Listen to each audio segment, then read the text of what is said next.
குழந்தைகளா, இது ஒரு மாய குதிரையும் வீரனின் கதை. 2000 ஆண்டுகளுக்கு முன்பு தமிழ்நாட்டின் மலைப்பகுதியில் ஒரு சிறிய கிராமம் இருந்தது. அந்த கிராமத்தில் வீரன் என்ற இளைஞர் வசித்து வந்தான். அவன் மிகவும் திறமையான போர் வீரன் மற்றும் நல்ல இதயத்திற்கும் பெயர் என்னவாளனாகவும் இருந்தான். ஒரு நாள் வீரன் ஒரு வித்தியாசமான கனவு கண்டான். அவன் கனவில் மிகவும் அழகான கன்னி வந்தாள். அவனை ஒரு மலைக்கொகைக்கு அருகே அழைத்துச் சென்று, வீரா, உன்னுடைய திறமையை உலகம் முழுவதும் பயன்படுத்த வேண்டிய நேரம் வந்துவிட்டது. மலைக்குள் உள்ள மறைந்த மந்திர குதிரை நம்மை காத்திருக்கிறது. அதை கண்டுபிடித்து நம்மை நாசம் செய்ய வந்த மல்லாவை அழிக்க வேண்டிய பணி உன்னிடம் இருக்கிறது. அடுத்த நாள் வீரன் தனது நண்பன் குமரனுடன் பயணத்தை தொடங்கினான்.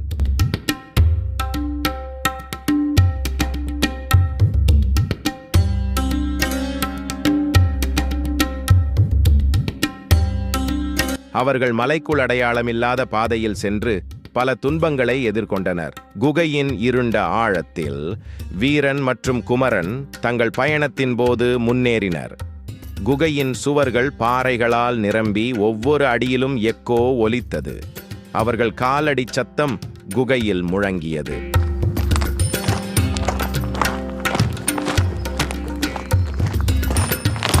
வீரன் தன்னுடைய உறுதியான உருவத்துடன் கத்தியை உறுதியுடன் பிடித்து முன்னோக்கி நடந்தார்.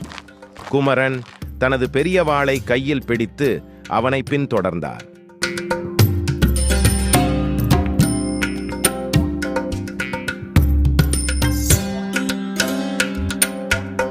இந்த இடத்தில் எச்சரிக்கை வேண்டும், சற்றும் சரியில்லை என்றார் குமரன். அவ்வாறு சொன்ன சில நொடிகளில் குகையின் இருண்ட மூலையில் இருந்து ஒரு சத்தம் கேட்டது. அது மெல்லிய விசிறியின் சத்தம் போல இருந்தது.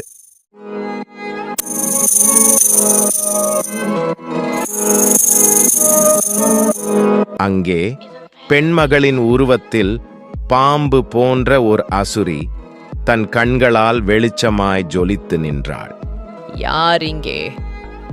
எவ்வளோ தைரியம் இருந்தால் நான் பாதுகாக்கும் இடத்தில் வருவீர்கள். இப்போது நீங்கள் 2 பேரும்தான் என்னுடைய விருந்து. வீரா, நம்மை எதிர்கொள்ளவா? குமரன் பதற்றமாக கூறினார். வீரன் தைரியமாக முகத்திற்கு முன் கத்தியை உயர்த்தி, நண்பா, இதற்கு பிறகு ஒன்று, அது உயிர் போகணும், இல்லையென்றால் நம் உயிர் போகும் என்றார்.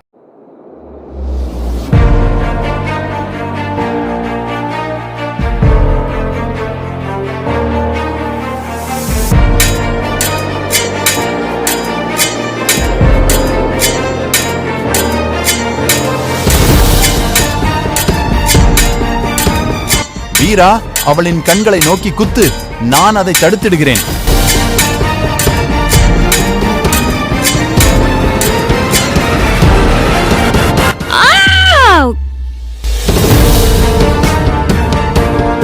வானன்பா, பயணத்தை தொடங்கலாம்.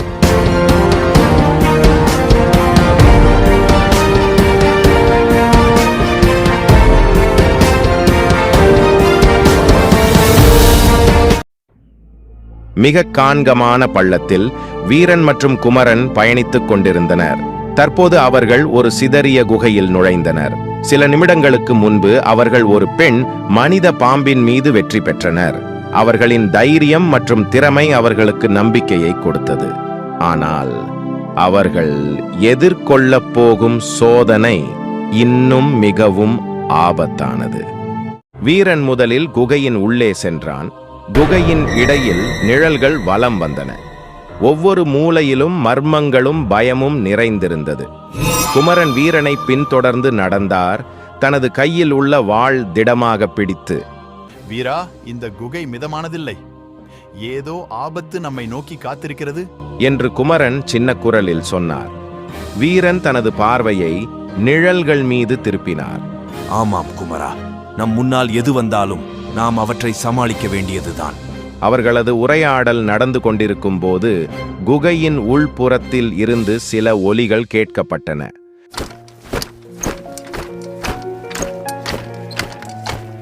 அது கொந்தளிப்பான எலும்புகளின் சத்தம் போன்றது. நிழல்களில் இருந்து பல எலும்பு கூட்டங்கள் எழுந்தன. அவற்றின் கண்களில் மரணத்தின் மிளிர்ச்சி. வீரா, எலும்பு கூட்டங்கள் என்று குமரன் கூவினார். வீரன் தனது வாளை எடுத்து போருக்கு தயாரானார். நாம் இப்பொழுது பின்வாங்க முடியாது குமரா. நாம் போர் செய்கிறோம். எலும்பு கூட்டங்கள் விரைவாக முன்னேறின. அவற்றின் முன்னேற்றம் மிக வேகமாக இருந்தது. அவற்றின் தாக்கம் நம்மை முடிவுக்கு கொண்டு செல்லும் என்று தோன்றியது. ஆனால் வீரனின் மனதில் பயமில்லை. அவர் தனது வீரத்துடன் போராடத் தயார். வீரா, இன்னும் நிறைய இருக்கிறது. நாம் அதை சமாளிக்க முடியுமா? நாம் சுயமாய் நம்மை சமாளிக்கலாம் குமரா. நாம் இதை முடிப்போம். வீரன் அவரது நண்பனை ஊக்குவித்தார்.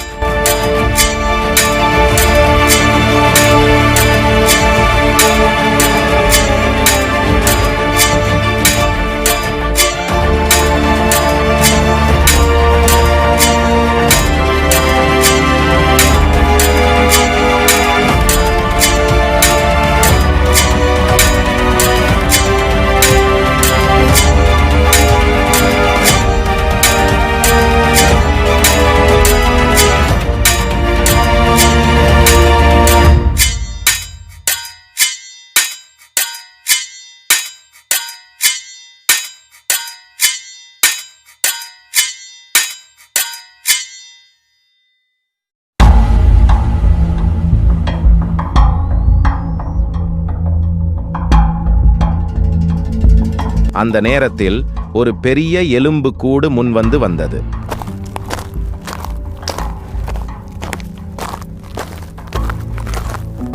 அது மற்ற எலும்பு கூட்டங்களை விட மிகப் பெரியதாகவும் மிக கொடியதாகவும் இருந்தது. அதன் கண்களில் ஒரு மரண மிளிர்ச்சி இருந்தது. அது வீரனை தாக்க வந்தது. வீரன் தன்னுடைய வாளால் அதை தடுக்க முயன்றான். ஆனால் அதன் தாக்கம் மிக குரூரமானது. அது வீரனை தள்ளி வீசியது. அவர் தரையில் விழுந்தான். ஆனால் அவர் மனதில் எள்ளளவும் பயமில்லை.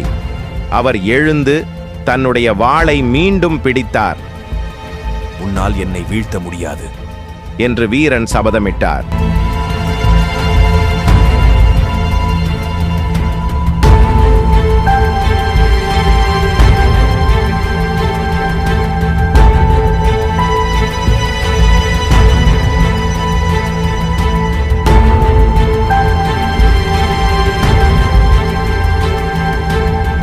வீரன் மற்றும் குமரன் தங்கள் மூச்சை பிடித்து கொண்டனர்.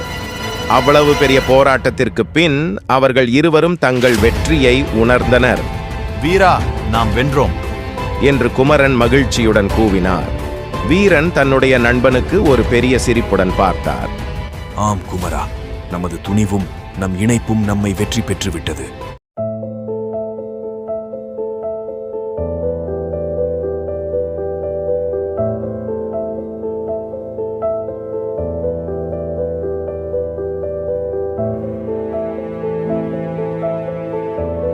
அவர்கள் பல நாட்கள் மலைக்குள் பயணம் செய்த பிறகு இறுதியில் ஒரு பெரிய குகைக்கு வந்தனர். குகையின் கதவுகளில் மேஜிக் ஸ்கிரிப்ட் பொறிக்கப்பட்டிருந்தது. குமரன் அவற்றை படித்து,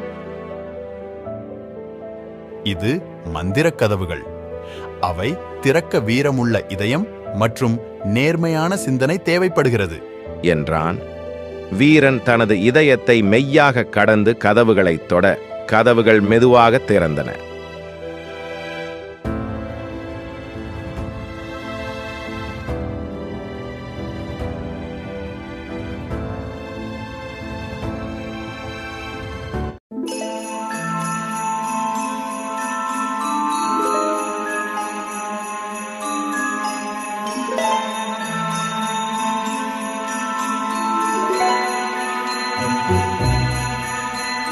அவர்கள் உள்ளே சென்று மந்திர குதிரையை கண்டனர். அது வெள்ளை நிறத்தில் பிரகாசமாக பளபளப்பாக இருந்தது. அந்த குதிரை, வீரா, நீயே என் புதிய உரிமையாளர். எனது சக்தியை உபயோகித்து மல்லாவை அழித்து கிராமத்தையும் அரண்மனையும் அரசரையும் காப்பாற்ற வேண்டும் என்று பேசத் தொடங்கியது. குதிரையின் பேச்சுக்கு வீரனும் குமரனும் அதிர்ச்சியடைந்தனர். ஆனால் அவர்கள் குதிரையை உடனடியாக ஏற்றுக்கொண்டனர். நண்பா, குமாரா, என்னுடன் இந்த பயணத்துக்கு வந்ததுக்கு மிக்க நன்றி. நீ போய் கிராமத்தின் நிலை என்னவென்று பார்த்து மக்களை காப்பாத்து. நான் அரண்மனைக்கு மந்திர குதிரையுடன் செல்கிறேன். மாய சக்தி வாய்ந்த குதிரையின் மீது வீரன் ஏறிச் சென்றான். அதன் மேனியில் பிரகாசம் பிரகாசித்தது. அவர்கள் அரண்மனையை நோக்கி விரைந்தனர். மல்லா மந்திரவாதியின் இருண்ட மந்திரத்தால் காற்று அடர்த்தியாக இருந்தது. அவர்கள் அரண்மனை வாசலை நெருங்கியதும் மல்லாவின் மந்திரங்களால் சூனியம் செய்யப்பட்ட அசுர உயிரினங்களின் கூட்டம் அவர்களின் பாதையை தடுத்தது.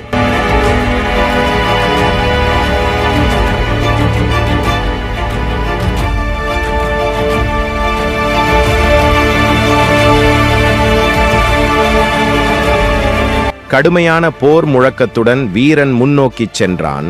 அவனுடைய வாள் நில ஒளியில் ஒளிரும். மாயக் குதிரை அதன் பின்னங்கால்களை உயர்த்தி ஒரு பெரிய சிலந்தி போன்ற உயிரினத்தை அதன் குளம்புகளால் தாக்கியது. வீரன் குதிரையின் முதுகில் இருந்து குதித்து அழகாக தரையில் இறங்கினான். அவனுடைய வாள் பேய் கூட்டத்தின் வழியாக வெட்டப்பட்டது. உயிரினங்கள் அவரை சுற்றி திரண்டன. அவற்றின் கூர்மையான நகங்கள் மற்றும் பற்கள் காட்டுத்தனமாக வெடித்தன. வீரன் துல்லியத்துடனும் வலிமையுடனும் சண்டையிட்டான். அவனுடைய வாள் இருளில் வெட்டப்பட்டது. மாய குதிரை சண்டையில் சேர்ந்தது. அதன் மேனும் வாலும் சாட்டைகளைப் போல வசைபாடியது. மிக அருகில் செல்லத் துணிந்த எந்த உயிரினத்தையும் தாக்கியது. அவர்கள் சண்டையிட்ட போது அரண்மனை கதவுகள் திறந்தன. மல்லாவின் இருண்ட மந்திரம் இருண்ட மூடுபனி போல் கொட்டியது. வெகுநேரம் ஆவதற்குள் தான் அரண்மனையை அடைய வேண்டும் என்று வீரனுக்கு தெரியும். தனது வாளின் இறுதி ஊசலாட்டத்தால் அவர் கடைசி உயிரினத்தை தாக்கினார். மேலும் மாய குதிரை அரண்மனைக்குள் நுழைவதற்கு தயாராக இருந்தது. வீரனும் மாய குதிரையும் அரண்மனைக்குள் நுழைந்தபோது மல்லாவின் இருண்ட மந்திரம் மண்டபங்களை ஆக்கிரமித்ததைக் கண்டனர். ராஜாவும் அரண்மனை காவலர்களும் இருண்ட ஆற்றல் துறையில் சிக்கிக் கொண்டனர். இல்லை மல்லா, இதற்கு நீ கூலி தருவாய். முட்டாள் வீரன், என் இருண்ட மந்திரம் உன்னை நசுக்கும். என் பக்கத்தில் மந்திர குதிரை இருக்கிறது. அவனுக்கு நம் சக்தியை காட்டுவோம். அதன் முதுகில் இருந்து குதித்த வீரன் தன் வாளால் மல்லாவை வீழ்த்த தயாரானான். மாயக் குதிரை சத்தமாக மல்லாக்க பாய்ந்து அதன் மேனியும் வால் பகுதியும் கடுமையான ஒளியால் பிரகாசித்தது. ஒரு சிறிய மாய குதிரையும் ஒரு வாளும் என்னை தோற்கடிக்க முடியும் என்று நீங்கள் நினைக்கிறீர்களா? என் பக்கத்தில் இருளின் சக்தி இருக்கிறது. என் வாளால் உன் இருளை வெல்ல முடியாமல் போகலாம். ஆனால் மாய குதிரையின் ஒளி அதை துளைக்கும். மந்திர குதிரை வளர்க்கப்பட்டது. அதன் குளம்புகள் ஒரு அற்புதமான ஒளியுடன் ஒளிரும். வீரன் தன் வாளால் மல்லாவை தாக்கினான். குதிரையின் குளம்புகள் மல்லாவின் இருண்ட ஆற்றல் களத்தில் இறங்கி அதை உடைத்தது.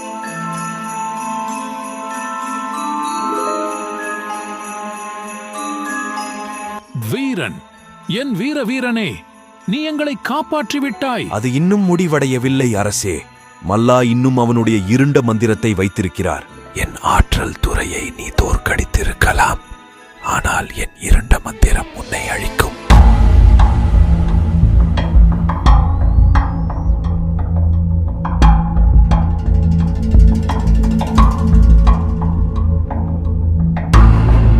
மல்லா தனது கைகளை உயர்த்தினார். அவருக்கு முன் ஒரு இருண்ட சுழல் தோன்றியது. இறுதி போருக்கு தயாராகும் வீரனும் மாயக் குதிரையும். மாய குதிரையே, இதற்கு முடிவு கட்டுவோம்.